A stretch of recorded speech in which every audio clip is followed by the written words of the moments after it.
जी, नमस्कार, कैसे हो सभी? मैं नील बेनीवाल आप सभी का स्वागत करता हूँ अवर्स एजुकेशन के इस प्लेटफ़ॉर्म पे। तो इंडिया जीके पीवाईक्यू सीरीज़ का पार्ट नंबर 5 आज की क्लास में हम करेंगे। पीछे की चारों क्लासेज़ आपको सीक्वेंस में मिल जाएगी प्लेलिस्ट में, तो प्लेलिस्ट में जाकर देख सकते हो अगर कोई क्लासेज़ रहती है। पहला क्वेश्चन आज की क्लास का, भारत और डैश के बीच में ताशकंद समझौता हुआ। ताशकंद समझौता किस देश के बीच में हुआ? एक तो अपना भारत था और एक था पाकिस्तान। ऑप्शन बी आपका इसका राइट आंसर है। अगर भारत और पाकिस्तान के बीच में युद्ध की बात करें तो 1965 का जो युद्ध हुआ था, इस समय पे आपका जो समझौता हुआ वो था ताशकंद समझौता। ओके, और इस समय पे हमारे जो पीएम थे वो पीएम कौन थे? लाल बहादुर शास्त्री। लाल बहादुर शास्त्री जिनका जन्म दिवस जैसे 2 अक्टूबर को गांधी जयंती मनाते हैं, उसी दिन लाल बहादुर शास्त्री की भी जयंती मनाई जाती है। तो लाल बहादुर शास्त्री एक छोटे कद के व्यक्ति लेकिन प्रतिभा के धनी व्यक्ति थे, और ये इस समय पे भारत के प्रधानमंत्री हुआ करते थे। और वहीं पे पाकिस्तान के जो प्रधानमंत्री यानी प्रेसिडेंट थे उस समय पे वो था अयूब खान। इन दोनों के बीच में आपका ये समझौता होता है, और ये समझौता आपका कहाँ पे हुआ? ताशकंद में। ताशकंद कहाँ पे? जो कि उज्बेकिस्तान की राजधानी है। उज्बेकिस्तान की राजधानी है। ये युद्ध समाप्त करने के लिए आपका एक समझौता होता है जो कि ताशकंद में होता है, इसीलिए इसको ताशकंद समझौता कहा जाता है। कब हुआ? 1965 के युद्ध के बाद, और हमारे प्रधानमंत्री थे लाल बहादुर शास्त्री। किस दिन हुआ? दिन इंपॉर्टेंट है क्योंकि ये हुआ आपका 10 जनवरी 1966 को। 65 का युद्ध था, अगले साल 10 जनवरी 1966 को ताशकंद समझौता होता है। क्यों इंपॉर्टेंट है? क्योंकि इसी 10 जनवरी 1966 को जब ताशकंद समझौते पे साइन करके लाल बहादुर शास्त्री वापस अपने रूम में जाते हैं, तो दूसरे दिन सुबह वो नहीं उठते, यानी इसी रात को 10 जनवरी 1966 को लाल बहादुर शास्त्री की मृत्यु हो जाती है, जो आज तक एक रहस्य है जिसके बारे में आज तक कभी पता नहीं चला कि उनकी मृत्यु कैसे हुई, और बाकी राजनीति के चलते ये सारी चीजें आपकी दबा दी गई। तो 10 जनवरी 1966 को इनकी मृत्यु होती है, और इसी दिन आपका ताशकंद समझौता होता है। और आप जानते हो इसीलिए इसी महीने के अंदर 24 जनवरी 1966 को हमारा जो प्रधानमंत्री बनता है वो बनती है श्रीमती इंदिरा गांधी, है ना। जब हरियाणा बना 1 नवंबर 1966 को, उस समय पे भी इंदिरा गांधी प्रधानमंत्री थी। 24 जनवरी 1966 को इंदिरा गांधी प्रधानमंत्री बनती है, इसीलिए हम 24 जनवरी को एक दिवस मनाते हैं जिसको हम जानते हैं राष्ट्रीय बालिका दिवस।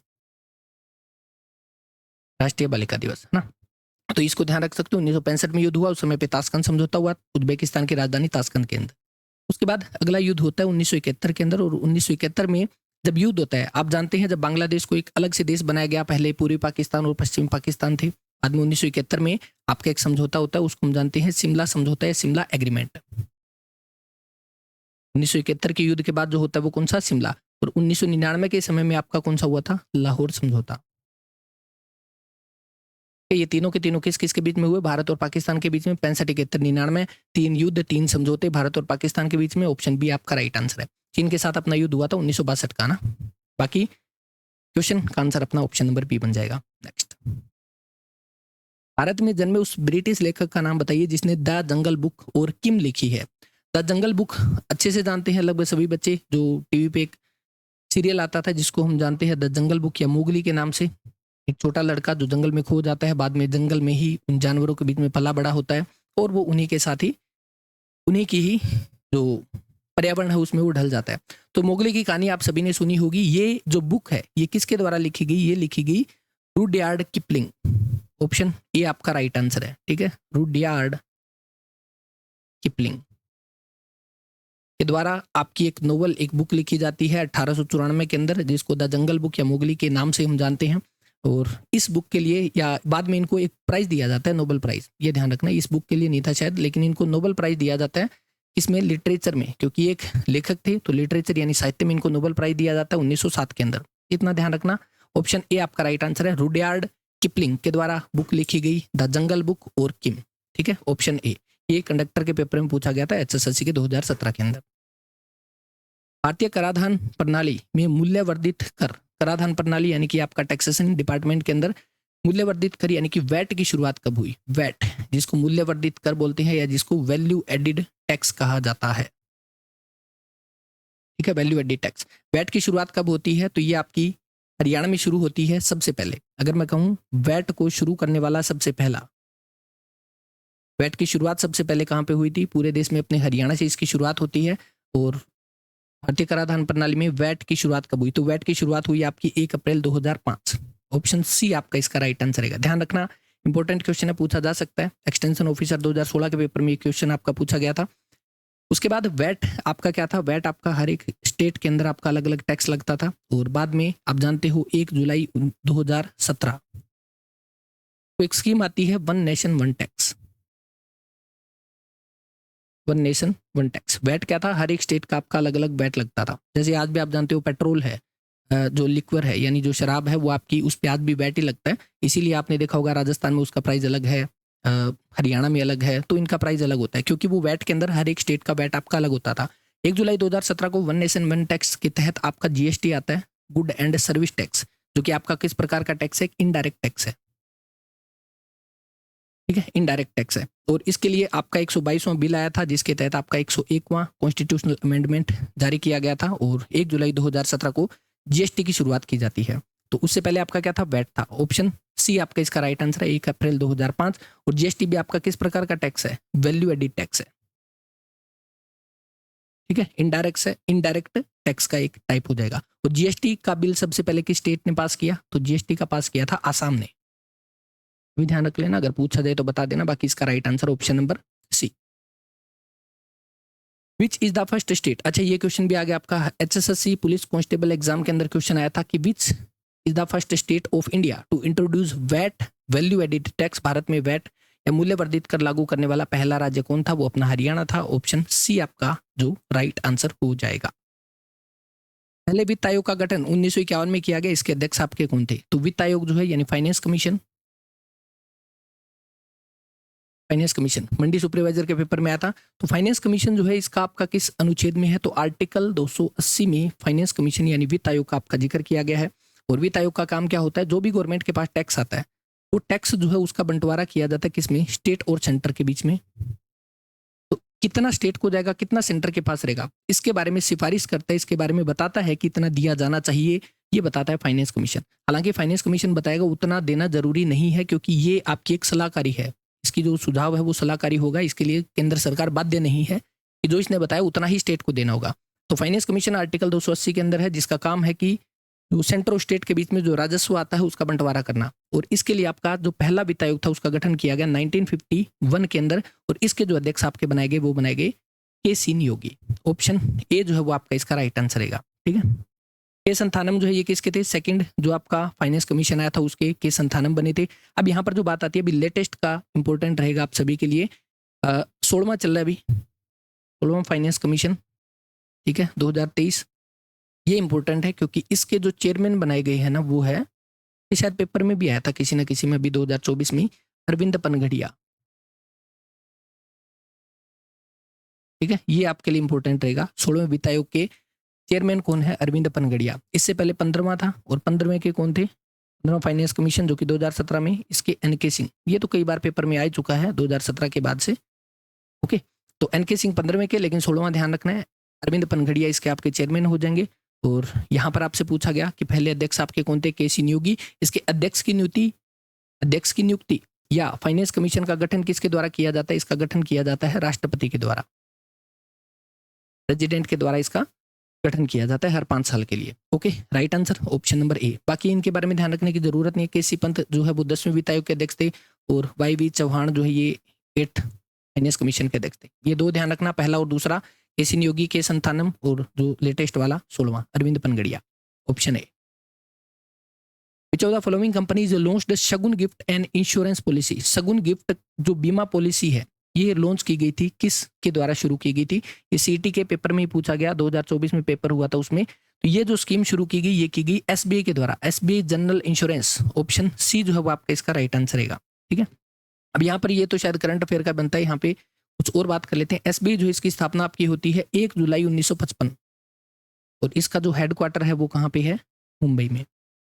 इससे पहले एसबीआई बना उससे पहले की कहानी थोड़ी सी देख लेते हैं। इससे पहले आपके 3 बैंक हुआ करते थे, जैसे बैंक ऑफ कलकत्ता,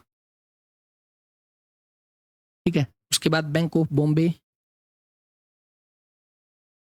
तो तीसरा आ जाएगा आपका बैंक ऑफ मद्रास। ये 3 अलग अलग बैंक हुआ करते थे।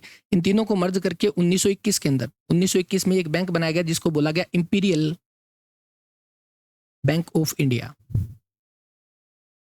और इसी का ही आपका 1 जुलाई 1955 में, जिसको आज हम एसबीआई के नाम से जानते हैं, इसका नाम हो गया स्टेट बैंक ऑफ इंडिया।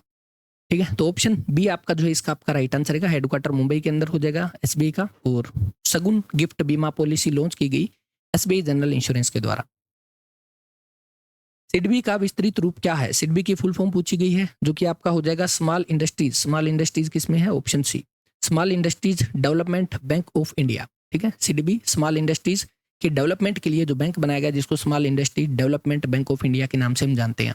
अच्छा, इसका इंपॉर्टेंट ये बनता है कि सिडबी का मुख्यालय, हेडक्वार्टर कहाँ पे है? मोस्टली हम देखते हैं किसी का दिल्ली में है, किसी के कोलकाता में है, किसी का मुंबई में है, लेकिन सिडबी का मुख्यालय इसलिए पूछा जाता है क्योंकि इसका जो मुख्यालय है वो कहाँ पे है? लखनऊ के अंदर, उत्तर प्रदेश के लखनऊ में इसका जो है मुख्यालय हो जाएगा। और सिडबी की स्थापना अगर पूछे, अप्रैल 1990 के आसपास जो है वो सिडबी की स्थापना हुई थी। SIDBI full form small industries development bank of India. हरा सोना किसे कहते हैं? हरा सोना आपका किसको कहा जाता है? बांस को भी हरा सोना कहा जाता है ना, और चाय को भी आपका हरा सोना कहा जाता है, जो कि आपका ऑप्शन ए जो है वो आपका इसका राइट आंसर रहेगा। चाय सर्वाधिक कहाँ पे होती है? चाय का प्रोडक्शन मैक्सिमम सबसे ज्यादा कहाँ पे होती है? आसाम में, है ना, और आसाम को ही आपका कहा जाता है tea garden of India. Okay, बांस को भी हरा सोना कहा जाता है, पेड़ों को भी हरा सोना कहा जाता है ना, हरे पेड़ जो होते हैं उनको भी सोना ही कहा जाता है, क्योंकि ये इन्वायरमेंट को साफ रखते हैं, कार्बन डाइऑक्साइड का अवशोषण करते हैं, ये सब बातें आप जानते हैं। तो पेड़ों को भी आपका ग्रीन गोल्ड या हरा सोना कहा जाता है, बांस को भी कहा जाता है। यहाँ पर अपने सामने ऑप्शन में चाय दे रखा है, तो चाय को हरा सोना कहा जाता है, और आसाम में होती है इसीलिए इसको टी गार्डन ऑफ इंडिया कहा जाता है। कॉफी जो है वो सर्वाधिक कहाँ पे होती है? कर्नाटक, केरल में, कर्नाटक में, और उसके बाद आपका केरल में सर्वाधिक कॉफी का उत्पादन होता है। चावल का प्रोडक्शन सबसे ज्यादा कहाँ पे होता है? वेस्ट बंगाल में। ओके, और इसीलिए वेस्ट बंगाल को क्या कहा जाता है? राइस बोल ऑफ इंडिया, धान का कटोरा कह सकते हैं ना, जैसे हरियाणा में धान का कटोरा करनाल को कहते हैं, उसी प्रकार से वेस्ट बंगाल को भारत का धान का कटोरा कहा जाता है। चावल सबसे ज्यादा वेस्ट बंगाल में, ये क्वेश्चन भी आपका पूछा गया। ऑप्शन ए राइट आंसर, हरा सोना कहा जाता है चाय को। In which year the national bank for agriculture and rural development NABARD established? NABARD की स्थापना जो है वो कब हुई? पहली बात तो नाबार्ड की फुल फॉर्म कई बार पूछी जाती है, तो अपनी नाबार्ड को भी ध्यान रखना है। National bank for, national bank है किसके लिए? एग्रीकल्चर एंड रूरल डेवलपमेंट के लिए जो बैंक बनाया गया उसको नाबार्ड कहा जाता है। इसके लिए आपकी एक समिति बनाई गई थी, वो समिति ध्यान रखना, इस समिति की सिफारिश पे, इस समिति की सिफारिश पे नाबार्ड की स्थापना होती है, वो है आपकी शिव रमन समिति। शिव रमन समिति की सिफारिश पे नाबार्ड की स्थापना की गई। कब की गई? 12 जुलाई 1982 को, 12 जुलाई 1982। यहाँ पर वैसे 1982 दे रखा है, तो आप यहाँ पे आंसर करोगे, लेकिन हमें एग्जैक्ट डेट ध्यान रखनी है। क्यों? आगे कुछ क्वेश्चन आएंगे जो मैं आपको दिखाऊंगा कि एग्जैक्ट डेट कई बार एग्जाम में पूछ ली जाती है। तो 12 जुलाई 1982 को नाबार्ड की स्थापना होती है। समिति कौन सी थी? शिव रमन समिति, इसकी सिफारिश पे, और इसका हेडक्वार्टर हम सभी जानते हैं कहाँ पे है? मुंबई में। और 8 प्रेजेंट में, क्योंकि इनके चेयरमैन कई बार आते हैं, कौन है? साजी केवी, ठीक है, साजी केवी, जो कि इसके 8 प्रेजेंट में 2025 फरवरी में जो चेयरमैन है वो कौन है? साजी केवी।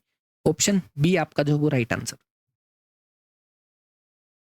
ए market consisting of more than one but few seller, एक मार्केट के अंदर एक से अधिक आपके विक्रेता होते हैं, सेलर होते हैं, एक से अधिक होंगे लेकिन कुछ होंगे, ज्यादा नहीं होंगे, ठीक है, एक से अधिक होंगे लेकिन थोड़े होंगे। जैसे एग्जांपल के तौर पे हम बात करते हैं, टेलीकॉम कंपनी की बात करते हैं, टेलीकॉम कंपनी एक से तो ज्यादा है लेकिन कुछ ही है। जैसे मैं अगर मैं आपसे कहूँ एयरटेल,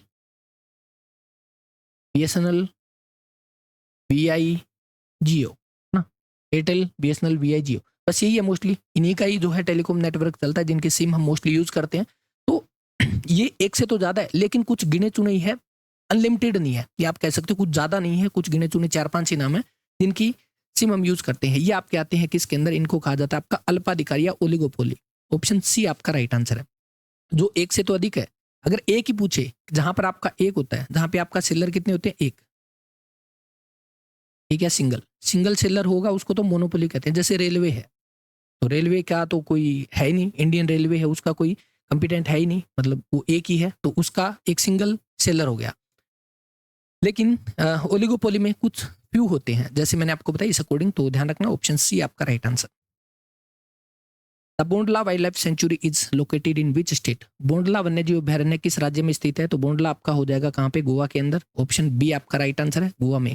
अच्छा, ये जो बोंडला वन्यजीव अभयारण्य है ना, यहाँ पर आपका एक जू भी है।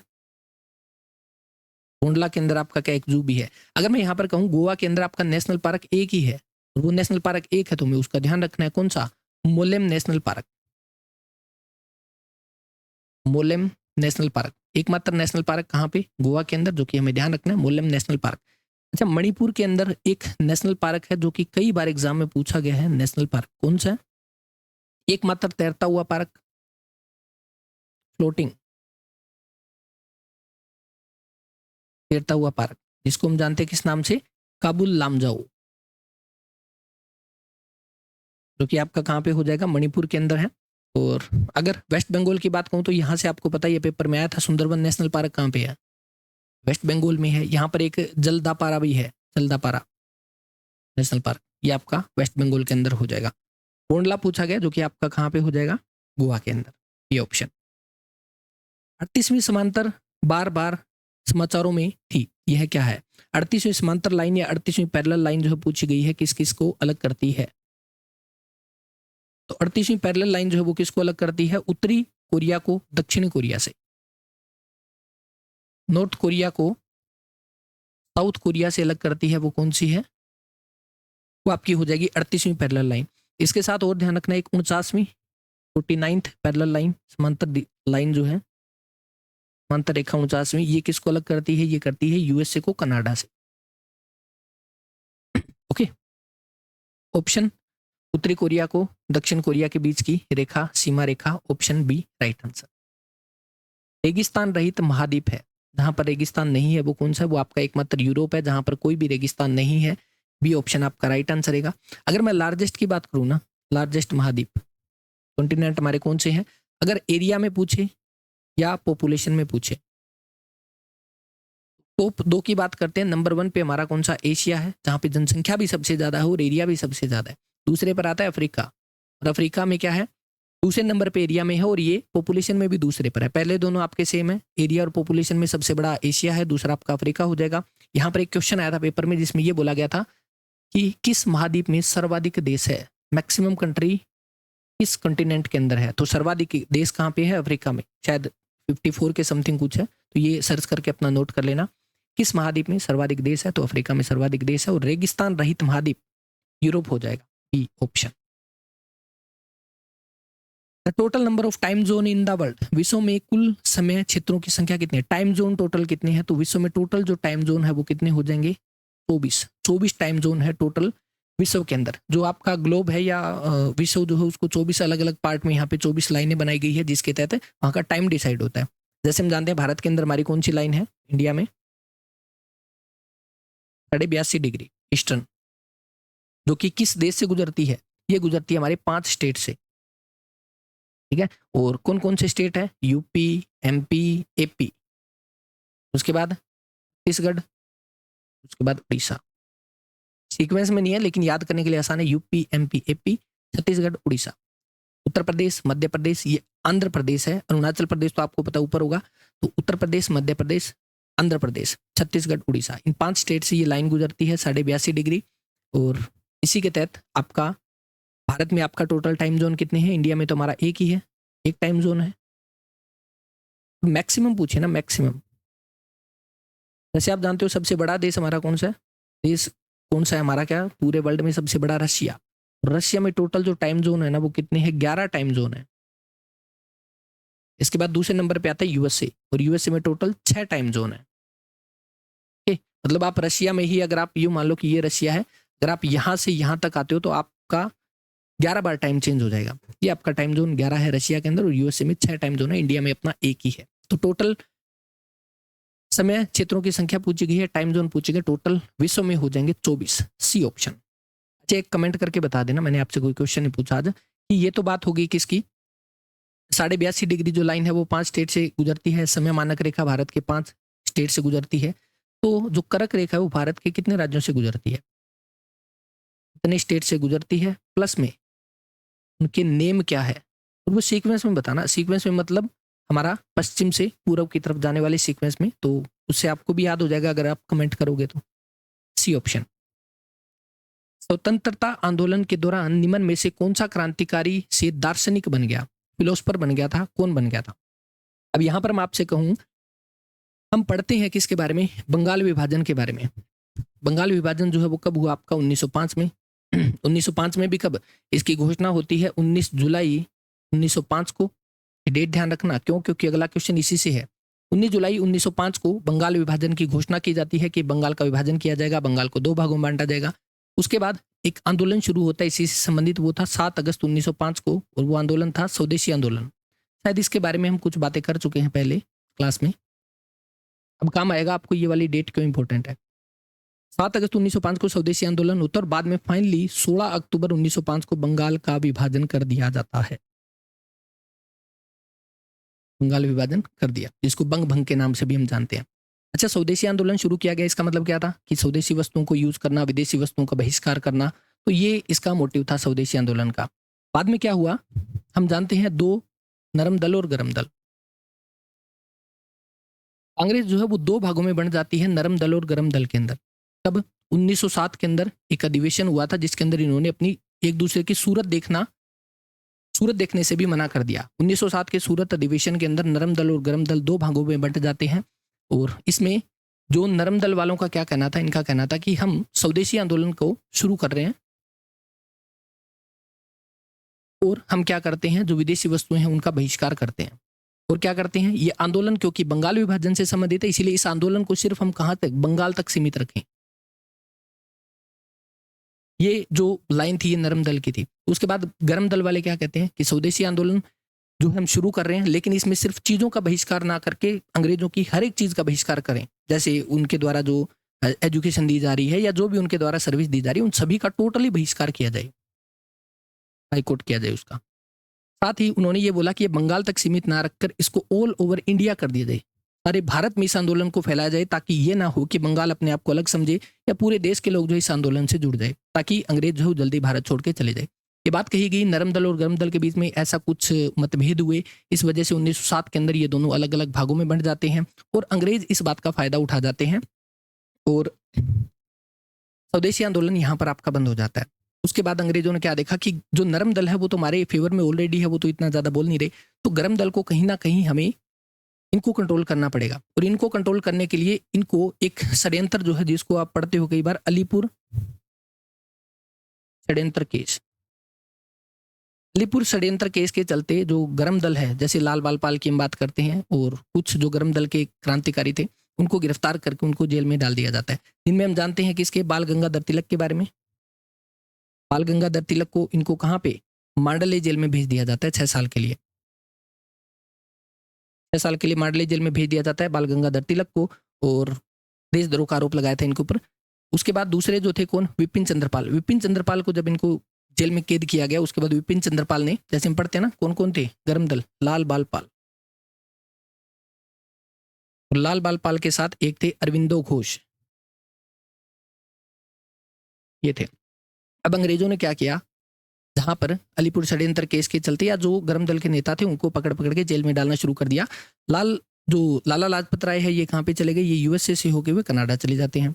बाल गंगाधर तिलक, इनको मांडले जेल भेज दिया देशद्रोह के आरोप में। इनके ऊपर सेक्शन 124 एक कुछ धारा लगाई थी, उसके तहत इनको देशद्रोह के आरोप में इनको मांडले जेल 6 साल की सजा सुना दी। विपिन चंद्रपाल को क्या किया गया, जेल में इनको डाला गया, लेकिन जेल से जब ये बाहर आए तो इन्होंने राजनीति छोड़ दी थी। अरविंदो घोष को जब ये जेल से बाहर आए तो इन्होंने क्या किया, इन्होंने जो क्रांतिकारी की जो इनके मन में भावना थी वो इनकी खत्म हो गई थी, और ये यहाँ से कहाँ पे चले गए, पांडिचेरी। पांडिचेरी जाने के बाद इन्होंने क्या बन गए थे, एक दार्शनिक बन गए थे, फिलोसफर बन गए थे। ये क्रांतिकारी से इनका मोह भंग हो गया था, शायद इनको अंग्रेजों ने इतना ज्यादा टॉर्चर किया था इस वजह से। तो अरविंदो घोष कहाँ चले गए, पांडिचेरी में। और यहाँ पर पांडिचेरी में जाने के बाद इन्होंने एक आश्रम बनाया जिसके बारे में आज भी हम पढ़ते हैं, वो कौन सा है, अरविंदो आश्रम। अरविंदो आश्रम, ठीक है। अरविंदो आश्रम पूछे कहाँ पे है, पांडिचेरी के अंदर, और अरविंदो घोष से संबंधित है। अरविंदो घोष कहाँ चले गए थे, पांडिचेरी में चले गए थे, और वहां पर जाने के बाद इन्होंने क्रांतिकारी से अपना मुंह फेर लिया था। आई होप आपको समझ आया होगा। तो इस कहानी से हमें क्या पता चला कि ऐसा क्रांतिकारी जो दार्शनिक बन गया स्वतंत्रता आंदोलन के दौरान, वो कौन हो जाएगा, अरविंद घोष। ऑप्शन बी जो है वो आपका राइट आंसर। ओके, अब यहाँ पर मैंने आपको इतनी सारी बातें क्यों बताई, क्योंकि इसी से रिलेटेड हमारा अगला क्वेश्चन है, जो कि अगला क्वेश्चन हमारा कौन सा है, बंगाल विभाजन कब घोषित किया गया। डेट देखो, पेपर कब आया था 2018 के अंदर, जेई एग्जाम में क्वेश्चन पूछा गया बंगाल का विभाजन कब घोषित किया गया, घोषणा की बात की गई है, ये नहीं पूछा कि कब हुआ था। ओके, अब हमने अभी जस्ट पढ़ा था कि बंगाल का विभाजन अर्जन के द्वारा, इसकी घोषणा कब कर दी जाती है, तो इसकी घोषणा जो कर दी जाती है वो है 19 या 20 जुलाई 1905 को। इसमें कितना लिखा था अपने, हाँ 19 जुलाई 1905 या 20 जुलाई 1905 को इसकी घोषणा कर दी जाती है। तो बंगाल को हम 2 भागों में बांटने वाले हैं। उसके बाद एक आपका आंदोलन शुरू हुआ कब, 7 अगस्त 1905 को। इस समय पे हमारा कौन सा स्वदेशी आंदोलन शुरू हुआ, ठीक है। और फाइनली कब होता है, फाइनली मतलब बंगाल का विभाजन फाइनली कब कर दिया जाता है, 16 अक्टूबर 1905 को बंगाल का विभाजन कर दिया जाता है। तो इस अकॉर्डिंग यहाँ पर आंसर क्या बनेगा, बंगाल का विभाजन कब घोषित किया गया, घोषणा की गई जुलाई 1905 में, लेकिन एग्जैक्ट डेट इसमें नहीं दे रखी क्योंकि एचएसएससी आपको पता है ऐसा ही करता है, एग्जैक्ट इसका जो डाटा है वो हमेशा ऊपर नीचे होता है। तो 7 जुलाई 1905 इसका राइट आंसर माना गया इस पेपर के अंदर, और यही आपका इसका राइट आंसर हो जाएगा 7 जुलाई 1905।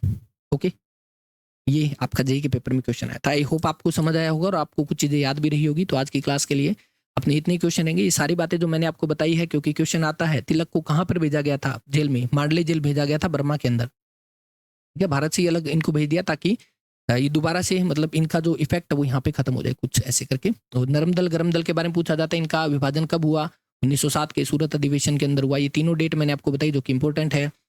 अरविंदो घोष के बारे में जो क्वेश्चन आया है, अरविंदो आश्रम कहाँ पे है, क्योंकि पांडिचेरी चले गए थे। तो ये सब बातें आपकी यहाँ पे हो जाएगी। ओके, चलिए, थैंक यू वेरी मच, अपना ख्याल रखिएगा। आई होप आपको कोई डाउट नहीं है। यहाँ तक पहुंचे हैं तो सेशन को लाइक कर देना और अपने अच्छे कमेंट करके बता देना। जल्दी मिलते हैं हम अगले सेशन के अंदर, तब तक के लिए thank you, take care, good night.